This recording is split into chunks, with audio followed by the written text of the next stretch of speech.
Alright friends, welcome back to third capsule. This is 48th week. We are going to deliberate on the plight of Rohingyas. Rohingyas are of Muslim origin and they say that they are the descendants of Arab traders, but majority of the Myanmaris feel that they are illegally migrated from Bangladesh. And if you look at Myanmar, president is Dinkia and Aung San Suu Kyi is the state councillor, but real power vests with her and she would not become president because of constitutional bar. And please don't forget, constitution was drafted by military. That is one aspect. And this country is part of ASEAN region in Southeast Asia and population is around 5.5 crores and majority of the population are Buddhists and capital is Naypyidaw and Burmese cat is the currency. And here 3-4 important aspects I have listed here. The constitution was drafted by the military and here article 59F says that anyone with foreign children are debarred of becoming the president. That's why Aung San Suu Kyi is now state councillor but not president. And 25% of the seats of parliament are reserved for military and these are unelected armed forces, that is one aspect. And 3 important ministries, that is home affairs, defense and border affairs, are enjoyed by the military. That means unelected military enjoy 3 key ministries, that is home affairs, defense and border affairs.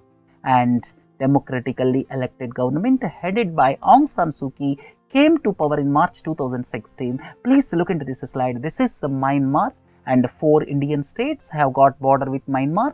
Arunachal Pradesh, Nagaland, Manipur, Mizoram, these 4 states have got border with Myanmar. And if you look at the factual information as far as this Rohingyas are concerned, these belongs to Muslim sect and they are one of Myanmar's many ethnic minorities.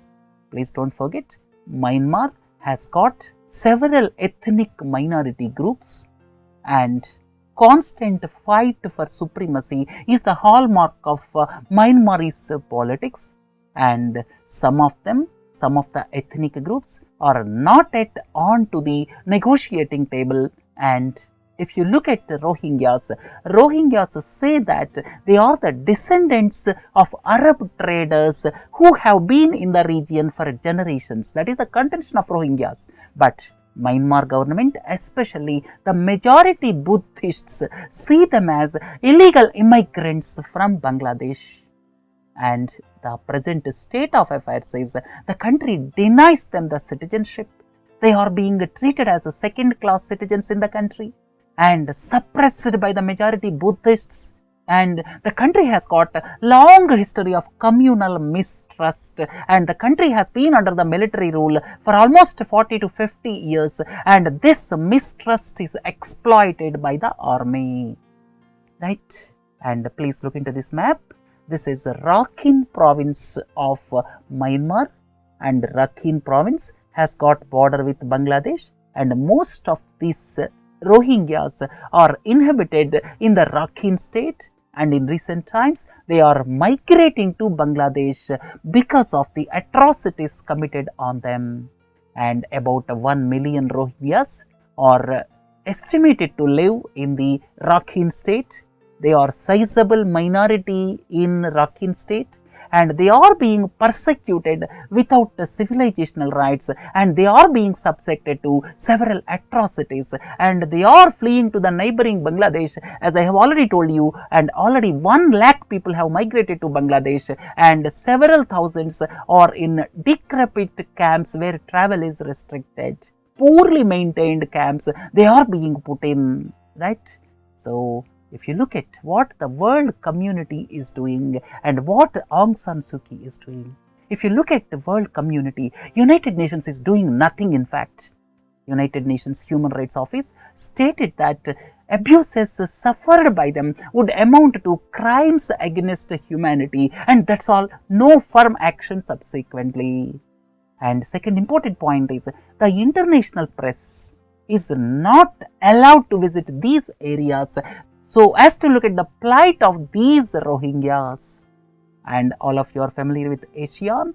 ASEAN is the group of 10 nations and 10-member ASEAN has got a principle. What is that principle? It has got a cardinal rule that they do not criticize each other in their internal affairs. Several atrocities are being committed, they are being persecuted in Myanmar, but very few countries in ASEAN are talking, that too in feeble voices.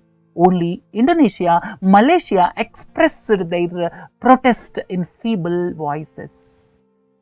And what about the champion of democracy, Aung San Suu Kyi? Surprisingly, the Nobel Prize winner Aung San Suu Kyi is silent about the plight of Rohingyas.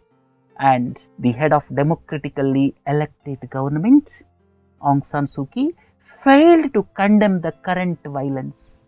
And here, the military still wields great power and controls 3 important ministries, as I have already told you, and the silence of Aung San Suu Kyi is clearly not understandable. And she recently formed a committee to investigate ongoing violence in Rakhine state, but several people feel that it is just an eyewash. It lacks credibility to do justice to the minorities. And large-scale ethnic cleansing is taking place in Myanmar by cleaning the areas of Rohingyas. And this plight is not reaching the world community. That is unfortunate aspect. And Nobel Peace Prize winner Aung San Suu Kyi is totally silent on the plight of Rohingya Muslims. Right friends, let us hope good days to come to the Rohingya Muslims. With this, let us wind up third capsule. Please join for other capsules.